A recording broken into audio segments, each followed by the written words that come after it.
सोनियाचा दिवसाजी अमृते पहाला नामाठविता रूपी प्रगट पै झाला गोपाळा रे तुझे ध्यान लागो मना आणून विसंबे हरी जगत्र जीवना तलो मनो शरण विनटलो तुझे पायी बापर खुमा देवी वरा वाचुने आणूने काही गोपाळा रे तुझे ध्यान लागो मना आणून विसंबे हरी जगत्र जीवना पांडुरंगा करो पांडुरंगा करो श्री चरणा संतानी आज श्री चरणा संतानी श्री चरणा संतानी आलाने कथारी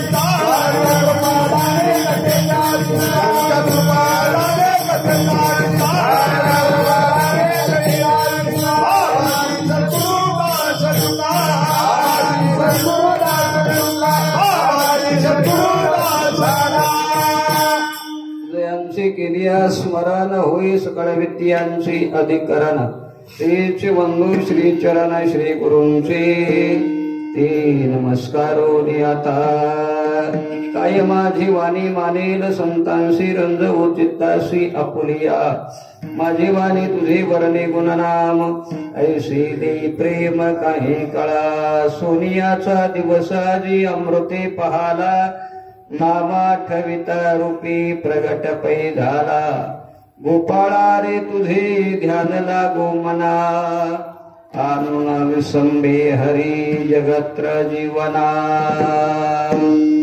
कैवल्य चक्रवर्ती ज्ञानी यांची राजे योग्यांची माऊली भक्तांचे मुकुटमणी साधकांचे मायबाप वैष्णवाग्रगणी ज्ञानराज माऊली प्रस्तुत कीर्तन रूपी सेवेकरिता निवडलेल्या अभंगातून भगवान परमात्म्याने सगुण साकार स्वरूपामध्ये दर्शन दिल्यानंतर परमात्म्याकडे आपल्या अंतःकरणातील अपेक्षा प्रगट करतात अर्थात मागणी मागतात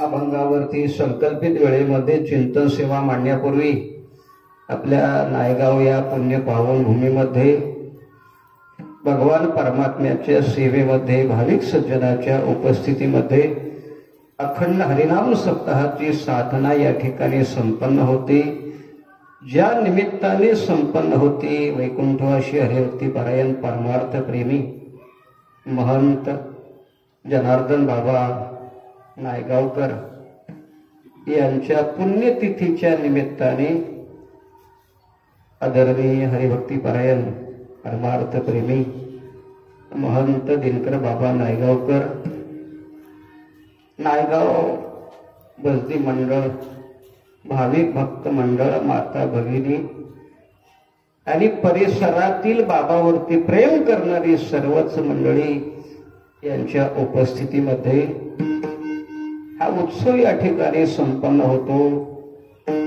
पत्रिकेमध्ये पाहिलं हे 16वं वर्ष आहे अशी दीर्घकालीन सप्ताहाची साधना या ठिकाणी संपन्न होते याही वर्षी हा उत्सव सुरू झाला आणि पूर्णत्वाच्या टप्प्यामध्ये आला आज ही रात्रीची शेवटची कीर्तनाची सेवा आहे उद्या काल्याच्या कीर्तनाने या उत्सवाची सांगता आणि म्हणून हे रात्रीचं शेवटचं कीर्तन आहे गेली 5-6 दिवस आपण परमात्म्याची सेवा केली सेवा केल्यानंतर मागण्याचा अधिकार प्राप्त होतो आणि म्हणून अंतिमाकडे मागायचे विठ्ठल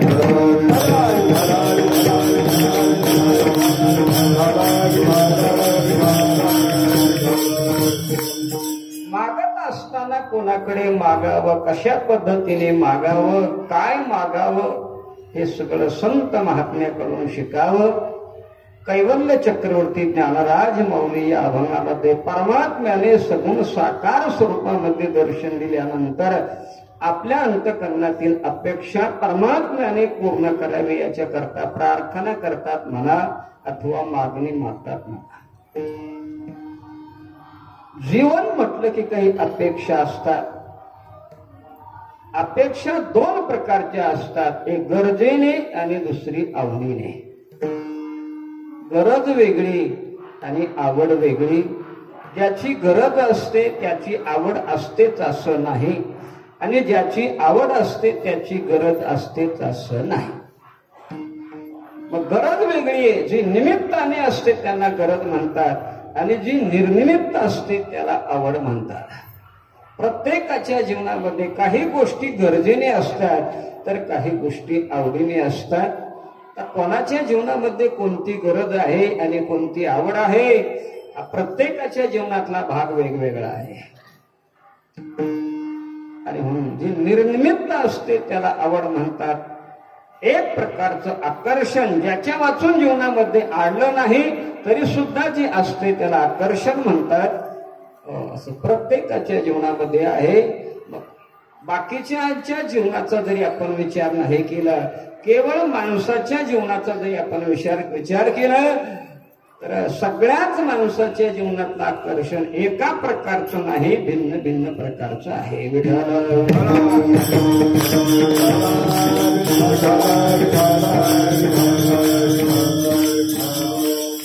केवळ माणसाच्या जीवनाचा जरी आपण विचार केला तरी एक पामराचा वर्ग आहे, दुसरा विषयीचा आहे, तिसरा जिज्ञासूचा आहे, चौथा मुक्ताचा आहे आणि पाचवा भक्ताचा आहे, संतांचा आहे. असे 4-5 वर्ग आपल्याला पाहायला मिळतात. तर पहिला वर्ग आहे पामराचा.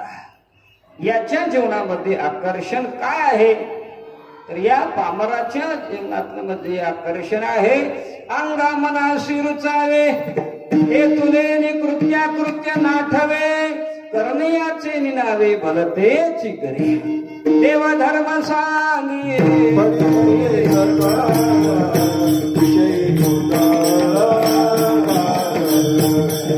विषयी गोदा देव धर्म सांगी पडिले संसारा, विषयी गोदा विषयी गोदा देव धर्म सांगी पडिले सकाळा, विषयी गोदा विषयी गोदर देव धर्म पडिले सकाळा, विषयी गोदर विषयी गोदर.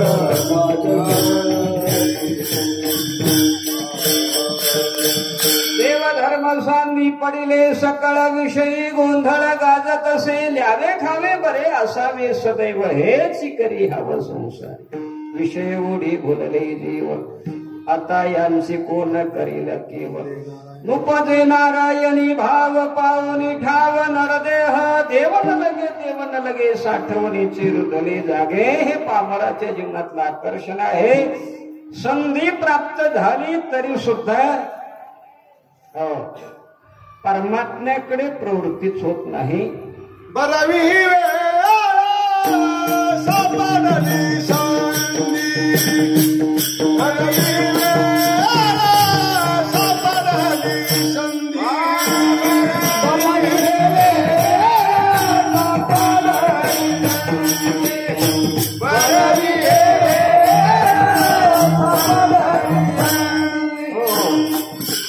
एवढंच बनलं. आपली वेळ कमी आहे.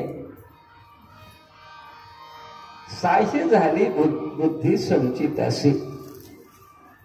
परंतु माझा बोलण्याचा मुद्दा इथे आहे की संधी प्राप्त झाल्यानंतर सुद्धा परमात्म्याकडे त्याची प्रवृत्तीच होत नाही.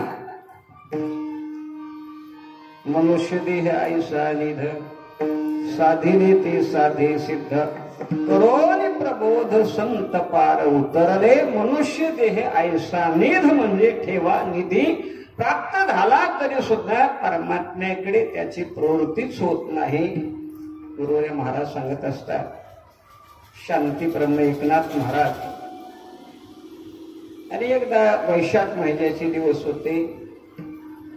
दुपारची वेळ आणि रस्त्याने चालले होते. रस्त्याचं काम चालू होतं. काही माणसं रस्त्याचं काम करत होते. खडी फोडून वर टाकण्याचं, दगड फोडण्याचं काम करत होते.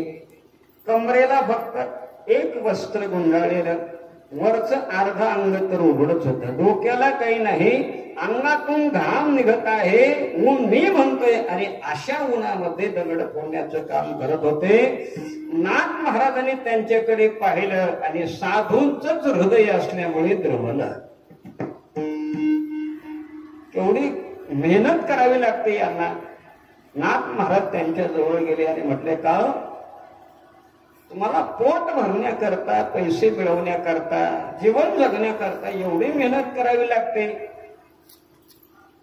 त्या माणसाने सांगितलं, हो महाराज, आम्हाला पोट भरण्याकरता एवढे कष्ट करावे लागतात, एवढी मेहनत करावी लागते.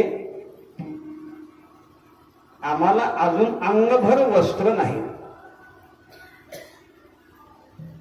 राहण्याकरता चांगले मालकीचे घर नाही, कपड्याच्या घरामध्ये राहतो.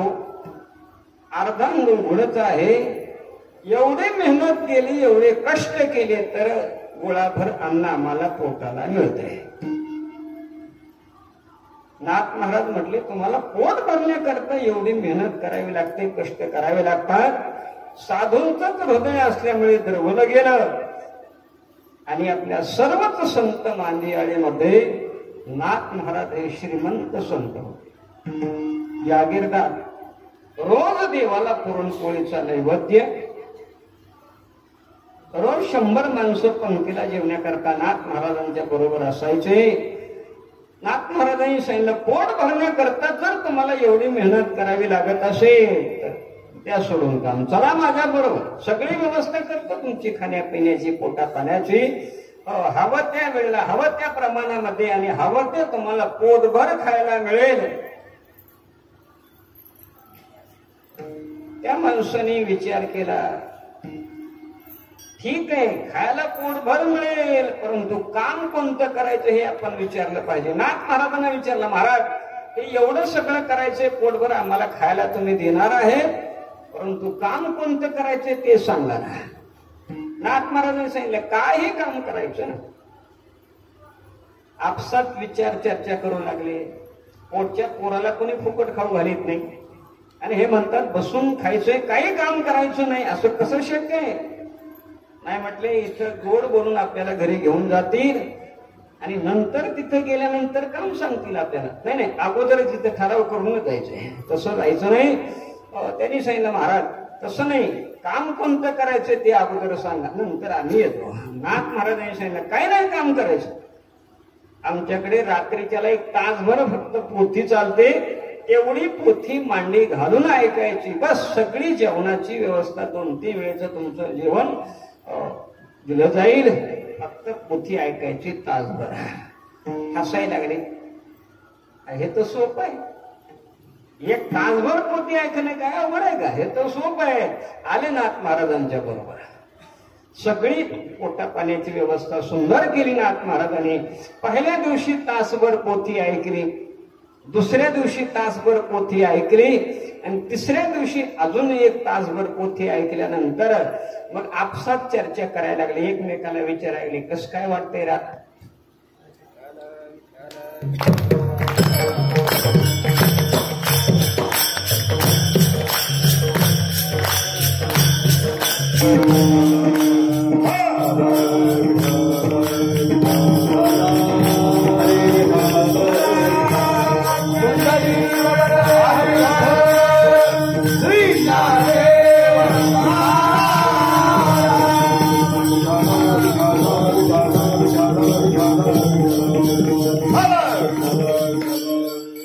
एकमेकांमध्ये चर्चा सुरू केली. कसं काय वाटतंय रे आता? दुसरं म्हणायला काही नाही, नुसतं अंग ठणकायला लागलंय, हा जड पडलाय. मग ते पोथी ऐकण्यापेक्षा आपलं तेच बरं, दगड फोडण्याचं ते चांगलं.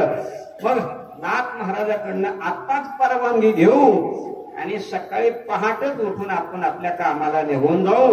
लगेच नाथ महाराजाकडे गेले. महाराज, आम्ही सकाळी पहाटेच उठून आमच्या कामाला जाणार आहोत. नाथ महाराजांनी का म्हटले, माझ्याकडनं काही व्यवस्था कमी पडली का?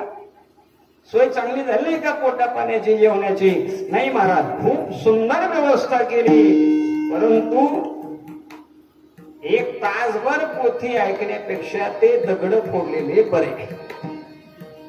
हे अत्यंत कष्टाचं आहे, हे आम्हाला जमत नाही, आम्ही आमच्या कामाला निघून जातो.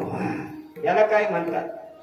याला पामर म्हणतात. पामर. कितीही संधी प्राप्त झाली तरी त्यांच्या जीवनातलं आकर्षण हे संसाराचा आहे, भोगाचा आहे.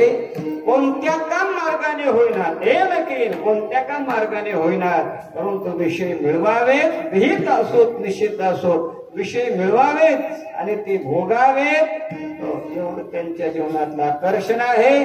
दुसरा वर्ग आहे विषयीचा, यांच्या जीवनामध्ये आकर्षण आहे, परंतु इहलोकातील भोगाचं आकर्षण नाही, पारलौकिक भोगाचं आकर्षण आहे. मनातील संसारी जन्म जे यज्ञ यागादी कर्म कीजे, तेने स्वर्ग सुख भोगीचे मनोहर. अश्वमेध यज्ञ करावे, 100 अश्वमेध यज्ञ करावे आणि स्वर्गाचा राजा इंद्र व्हावं आणि इंद्र लोकातले जे दिव्य भोग आहेत ते सगळे भोग भोगावेत. हे विषयीच्या जीवनातलं आकर्षण आहे. दुसरा आहे जिज्ञासूचा वर्ग, यालाच मोक्ष म्हणतात. मोक्षम इच्छेषु इति मोक्ष. मोक्षाची तीव्र जिज्ञासा ज्याच्या अंतःकरणात निर्माण झालेली आहे, काय मी उद्धार पावेना,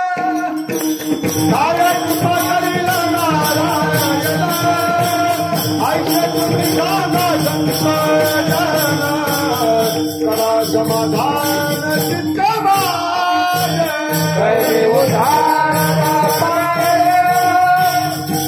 कृपा करील नारायण, समाधान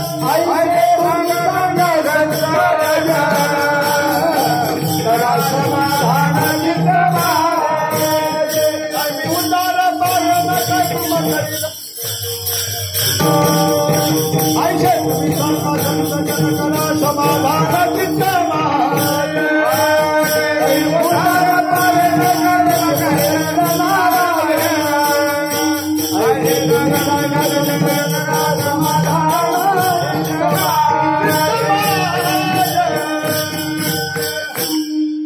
काय मी उद्धार पावेन, काय कृपा करील नारायण, ऐसे तुम्ही सांगा संत जन, करा समाधान चित्त माझे.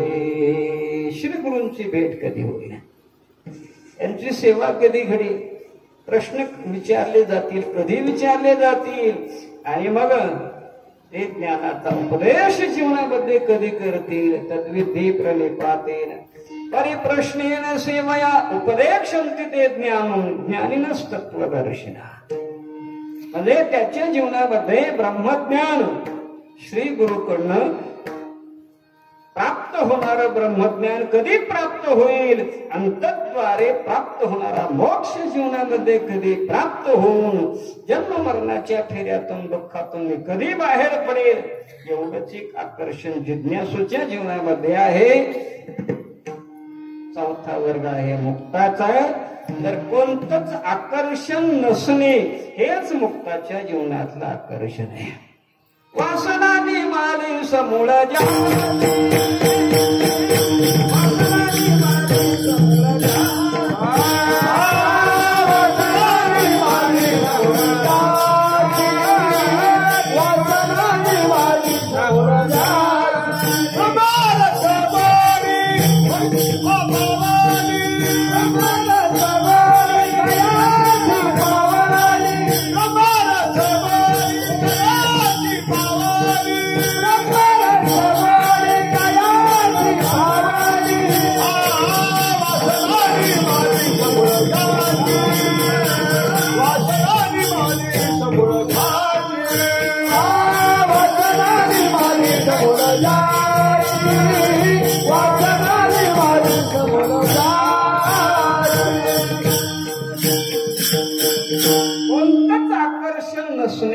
मुक्ताच्या जीवनातलं आकर्षण आहे. वासना निमाले समोराजांचे ज्ञानामृतेन तृप्तस्य कृत्यस्य योगिनः नैवास्ति किंचित कर्तव्यमस्तीचे नस तत्वविद.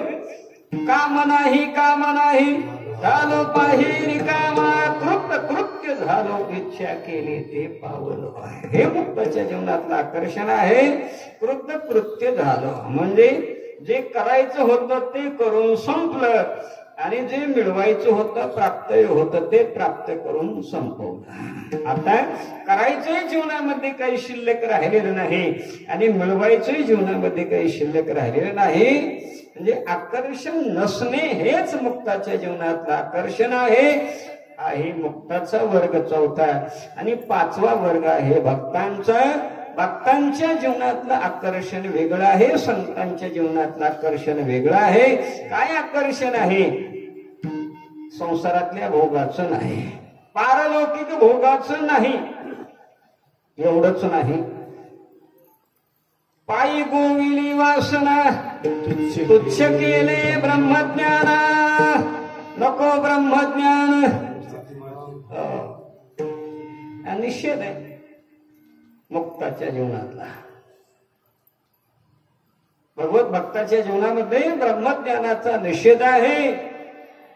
गुरुवारी महाराज सांगत असतात निषेधाला किंमत कधी असते? प्राप्तीपूर्वक असेल तर.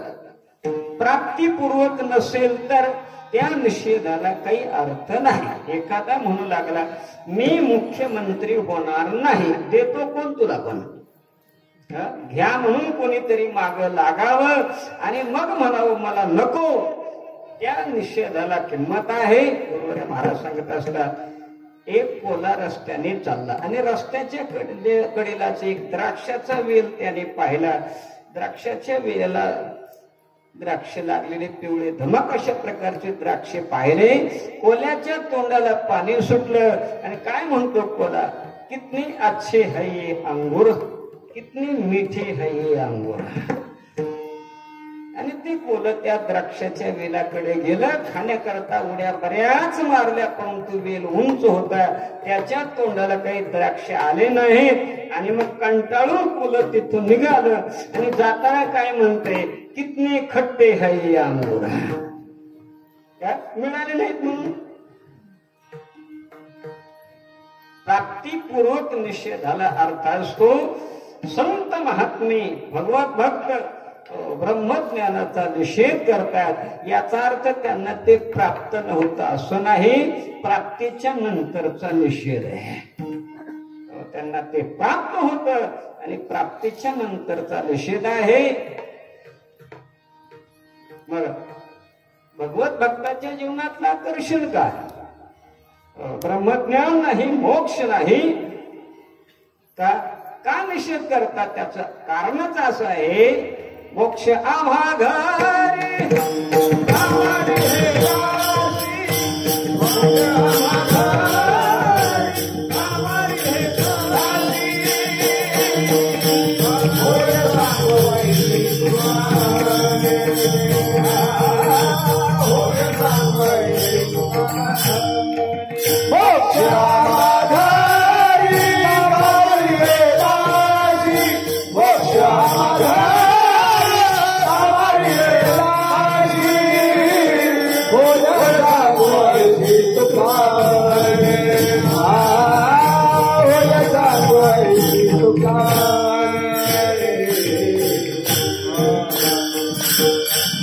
मोक्षाचे आम्हा नाही अवघड, तो असे उघड गाठोडीस. देवा ऐक हे विनंती, मज नको रे हे मुक्ती.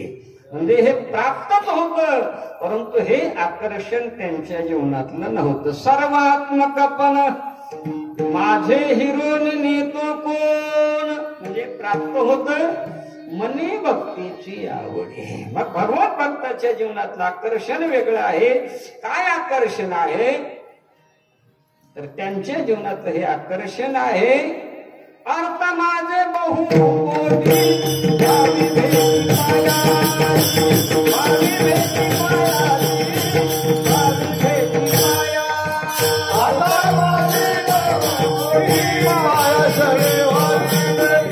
माया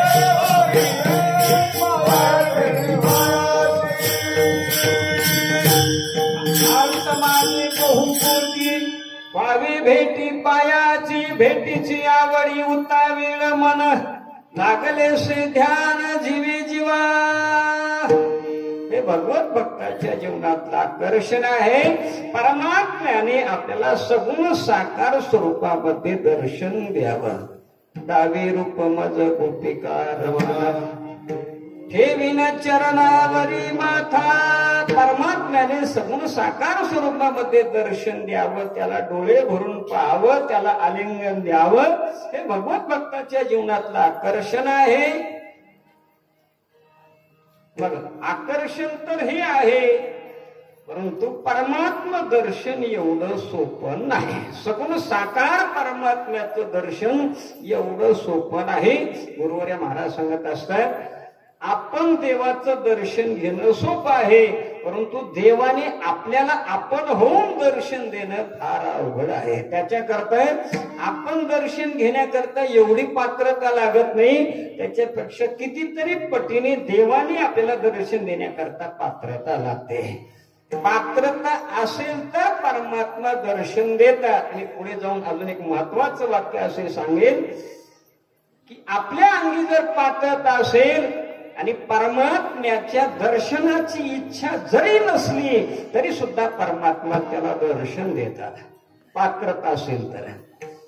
आपल्याला जरी देवाच्या दर्शनाची इच्छा नसली तरी सुद्धा पात्रता असेल तर परमात्मा त्याला आपण होऊन दर्शन देतात इच्छा नसताना. उदाहरण सांगेन मी आपल्याला. जगद्गुरु श्री तुकाराम महाराजांच्या धर्मपत्नी जिजाबाई यांना देवाने दर्शन द्यावं अशी अपेक्षा होती का?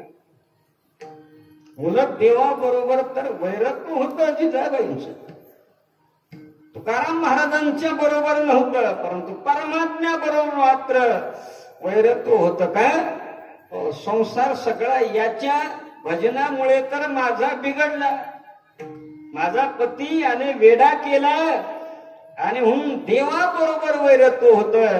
परंतु एकदा भाकरी घेऊन जात असताना जिजाबाई पायामध्ये काटा मोडला आणि परमात्मा काटा काढण्याकरता आले.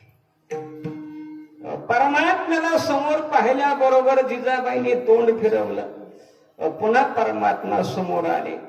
पुन्हा अजून जिजाबाईने तोंड फिरवलं. का? तोंड पाहायचं नव्हतं देवाचं. देवाने आपल्या समोर यावं ही अपेक्षा नव्हती, परंतु 4-2 वेळेला असं केल्यानंतर परमात्मा समोरच यायचे.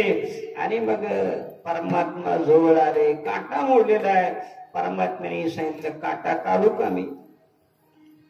जिजाबाईने विचारलं, तुला काटा काढता येतो का?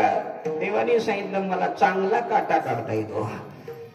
अनेक जणांचा मी काढलाय, तुमचा सुद्धा न दुखू देता काटा काढतो. परमात्म्याने अलगद जिजाबाईच्या पायातला काटा काढला. इच्छा नव्हती देवाने दर्शन द्यावं. दर्शन दिलं का नाही? पात्रता होती. आणि पात्रता आल्यानंतर देवाने दर्शन देण्याची इच्छा नसताना सुद्धा परमात्मा दर्शन देतात. अजून एक उदाहरण मी आपल्याला मोठ्याचं सांगेल एकाच वाक्यामध्ये. ज्यावेळेला जगद्गुरु श्री तुकाराम महाराजांच्या दर्शनाकरता निळोबाराय 43 दिवस पर्यंत धरलं परमात्मा आले दर्शन देण्याकरता. निळोबा मी आलो, डोळे उघडा. निळोबाराने डोळे उघडले आणि पुन्हा डोळे झाकले. परमात्मा म्हणाले, निळोबा मला ओळखलं नाही का?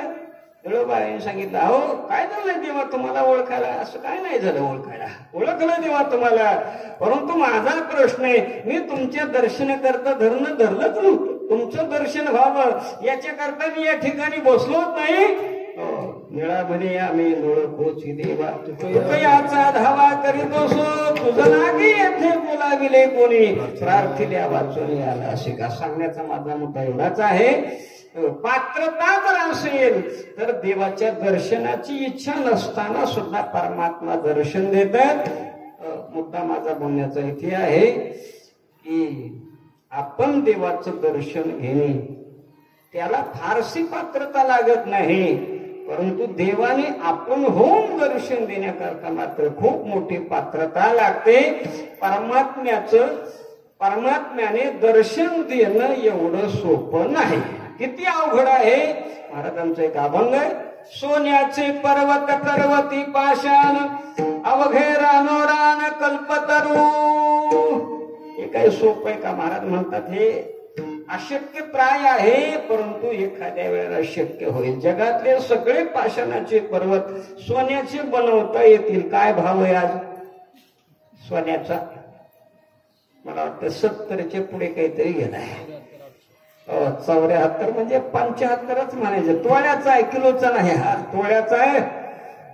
आणि मग अशा सोन्याचे सगळे पर्वत पाषाणाचे बनवता येतील. अवघे रानोरान कल्पतरू पर्या दुर्लभ विठोबाचे पाय तेथेही उपाय नसरती. जगातले सगळे झाड कल्पतरू बनवता येतील. स्थानमान कळो येती योग मुद्रा नेमवेल वारा ब्रह्मांडाशी. निर्विकल्प समाधी अवस्था प्राप्त करून घेता येईल. अमृते सागर भरवेल गंगा म्हणवेल उगार आहे काळा. भूत भविष्य कळो येईल वर्तमान करवती प्रसन्न रिद्धी सिद्धी. एवढंच नाही, महाराज म्हणतात तू काय म्हणे मोक्ष राहे अलीकडे एरते बापुढे काय तेथे पर्या दुर्लभ विठोबाचे पाय. परमात्म्याने दर्शन देणं एवढं सोपं नाही का? परमात्मा लपून राहतो आणि म्हणून अवघड आहे. परमात्मा या विश्वामध्ये नाही असं नाही. हो, परमात्मा आहेच आहे. विठ्ठल जळी स्थळी भरला रीता ठाव नाही उरला. परमात्मा सर्व ठिकाणी व्यापून आहे, सत्ता रूपाने आहे. परंतु भगवत भक्ताचं समाधान परमात्म्याच्या सत्ता रूपाच्या अस्तित्वाकरता हे समाधान परमात्म्याच्या सगुण साकार स्वरूपाच्या दर्शनामध्ये आहे. सत्ता रूपाने तर आहेच आहे. सब घट भरा है साई मेरा सुनी सेजन कोय बलिहारी वा घट की जिस घट प्रगट होय. मेरे प्रभु मेरे धनी मेरे साई राम रोम रोम से रम रहे राम राम ही राम. सर्व ठिकाणी परमात्मा सत्ता रूपाने आहे. लपून राहतो तो. लपण्याच्या दोन जागा देवाच्या. एक निर्गुणामध्ये लपतो आणि दुसरा मायेमध्ये लपतो. लपणं हा त्याचा स्वभाव आहे. लपणं देवाला आवडतं. माणसाचं वेगळं. आपलं जेवढं प्रगटीकरण होईल तेवढं आपल्याला बरं वाटतंय. आपली प्रसिद्धी जेवढं होईल तेवढं माणसाला बरं वाटतंय. मग ती कोणत्या का मार्गाने होईना, परंतु प्रसिद्धी झाली पाहिजे. बरोबर आहे. महाराज सांगत असतात एका माणसाला असं वाटायचं की आपली प्रसिद्धी व्हावी, परंतु त्याची प्रसिद्धी होत नव्हती. का? काय लागते प्रसिद्धी होण्याकरता? प्रसिद्धी होण्याकरता उच्च कोटीचे सद्गुण तरी लागतात, नसता उच्च कोटीचे दुर्गुण तरी लागतात. दोघांची प्रसिद्धी होत असते. स्वामी विवेकानंदांची जगभर प्रसिद्धी झाली, उच्च कोटीचे सद्गुण. आणि एका अतिरेक्याने काही वर्षापूर्वी अमेरिकेच्या 2 इमारती पाडल्या. कशाला घेऊ? कीर्तनात नाव त्याचं. मारला गेला तो अतिरेकी. त्याची प्रसिद्धी झाली त्यावेळेला जगामध्ये. उच्च कोटीचे दुर्गुण. दोघांचीच प्रसिद्धी होते. मधला जो वर्ग असतो त्याला कोणीच विचारत नसते. असा तो मनुष्य होता. त्याला वाटायचं की आपली प्रसिद्धी व्हावी, नावलौकिक व्हावा, आपलं प्रगटीकरण व्हावं. आणि म्हणून त्याने केलं काय? एके दिवशी घरामध्ये गेला, उतरणीचे सगळे मडके आणून रस्त्यावर फोडले, अंगावरचे कपडे फाडले आणि गाढवावर बसून गावात एक चक्कर मारले. सगळा गाव बघण्याकरता त्याच्यात काही फोटो काढणारे होते, त्याचा लगेच फोटो काढला. दुसऱ्या दिवशी पेपरवर छापून पहिल्याच पानावर दिला. एक जणाने तो पेपर घेतला, पाहिलं तर आपल्याच मित्राचा फोटो गाढवावर बसलेला, अंगावरचे कपडे फाडले. पेपर घेऊन तसाच मित्राकडे गेला, दाखवला. तुझाच फोटो का? त्याने सांगितलं हो माझाच आहे. गाढवावर बसलेला? हो. कपडे अंगावरचे फाडलेले? हो माझाच आहे, फोटो आहे. अरे एवढं कशाला केलं हे? त्याने सांगितलं त्याच्याकरता, प्रसिद्धी करता. सगळ्या राज्यात पेपर खपला का नाही? म्हटलं झाली का नाही प्रसिद्धी माझी? कोणत्या का मार्गाने होईना. घटम भिंद्यात पटम छिंद्यात कुर्यागर असभरोहनम येन केन प्रकारेन प्रसिद्धम पुरुषो भवे. कोणत्या का मार्गाने होईना, परंतु माझी प्रसिद्धी होणं याच्याकरता मी हे केलंय. माणसाला आपली प्रसिद्धी व्हावं असं वाटतंय, कोणत्या का मार्गाने होईना. आणि प्रसिद्धी करता माणसं काय करत नाही? काही करतात. प्रसिद्धी करताय, आपलं प्रगटीकरण व्हावं असं वाटतंय. परमात्म्याला मात्र नेहमी लपून राहणं आवडतं. परमात्म्याचा लपणं हा स्वभाव आहे. मी एक मुद्दा आपल्याला विचारेन, परमात्म्याने हे सगळं निर्माण केलं का नाही? जेने हे विश्व निर्मियले महर्षी देवा संस्थापिले 21 स्वर्गात ते धरिले सत्ता मात्रे आपुलिया सृष्टवा पुराणी विविधान्य जयात्मशक्त्या वृक्षां सरीं सर्प पशूं खगदंश मत्स्या. हे सगळं परमात्म्याने निर्माण केलं. आणि एवढं सगळं निर्माण केलं तर एखाद्या तरी झाडाच्या पानावर आपण पाहिले का देवाने नाव टाकले त्याचं? मी याचा करता, याचा निर्माता नाही. परमात्म्याला नेहमी लपून राहणं आवडतं. का परमात्मा लपून राहतो? त्याचं एक महत्वाचं कारण आहे, वेळ आल्यानंतर येतो, एरवी तो लपूनच असतो. का लपणं आवडतं देवाला? त्याचं एकमेव कारण आहे, परमात्मा सततच जर प्रगट स्वरूपामध्ये समाजामध्ये राहू लागला तर देवाचा आणि माणसाचा अतिपरिचय होतो. आणि अतिपरिचय हा अवज्ञा घडण्याकरता कारणीभूत ठरत असतो. अतिपरिचय दवज्ञा संतत गमनादनादरो भवती मलय भिल्ल पुरंद्री चंदन तरो काष्ठमिंदनम कुरुते. अतिपरिचय अवज्ञा घडण्याकरता कारणीभूत ठरत असतो. म्हणून परमात्मा लपून राहतो. वेळ आल्यानंतरच तो प्रगट होतो. साधं उदाहरण घ्या ना, अर्जुनाचा देवाचा अतिपरिचय झाला. काय काय कामं करायला लावली? अर्जुनाची घोडी अर्जुनाची घोडी धुतली आनंदे अर्जुनाची घोडी धुतली आनंदे संकटे बहुधा संकटे बहुधा संकटे बहुधा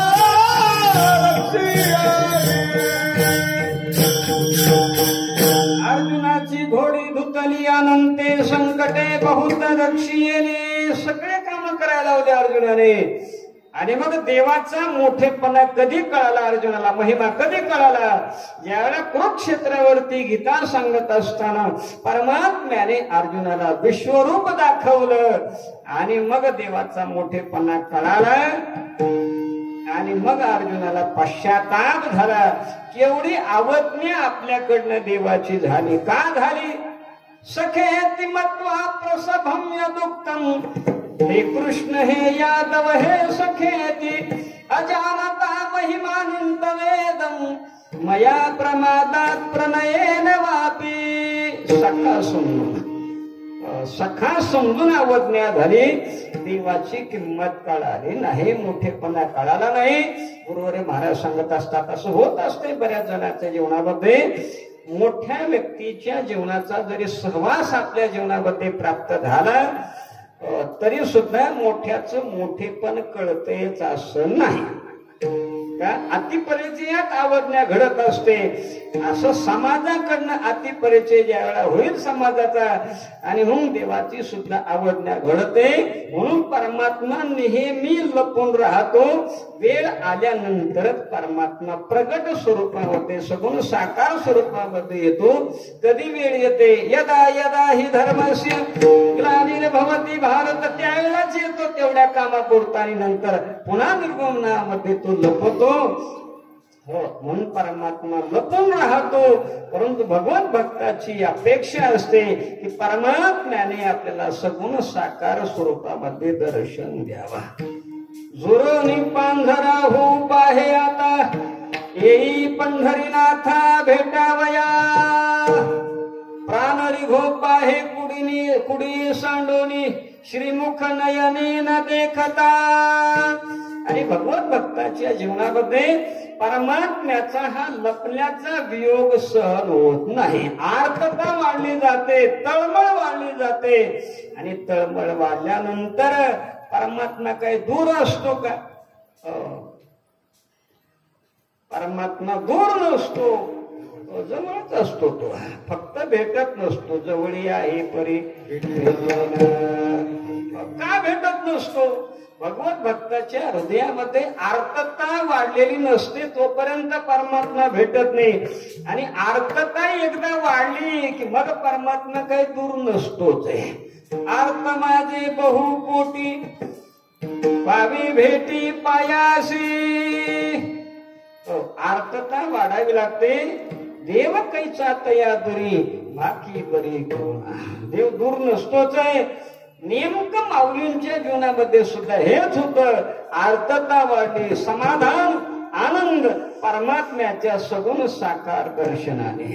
परमात्म्याला डोळे भरून पाहावं, परमात्म्याने आपल्याला सगुण साकार स्वरूपामध्ये दर्शन द्यावं ही महाराज माऊलींच्या अंतःकरणात इच्छा असल्यामुळे माऊली सतत परमात्म्याचं नामचिंतन करत होते। आणि मग नामचिंतन करत असताना अचानक भाग्याचा उदय झाला आणि परमात्म्याने माऊलींच्या इच्छेकरता हट्टा करता सगुण साकार स्वरूपामध्ये परमात्म्याने माऊलीला दर्शन दिलं। दर्शन देण्याकरता साधना कोणती केली आणि ज्या क्षणाला परमात्म्याने दर्शन दिलं तो काळ तो दिवस, या दिवसाला त्या काळाला केवढा मोठेपणा माऊली देतात। अभंगाच्या सोनियाचा दिवस अमृत पाला, सोनियाचा दिवस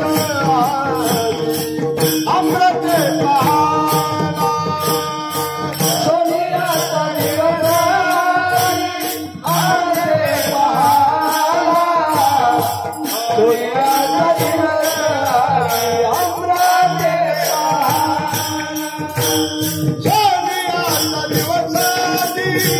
अमृत पाला, सोनियाचा दिवस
रूपी प्रगट पैदाला, दुनियाचा दिवस आली अमृत पाला, दुनियाचा दिवस आली अमृत पाला, दुनियाचा दिवस आली अमृत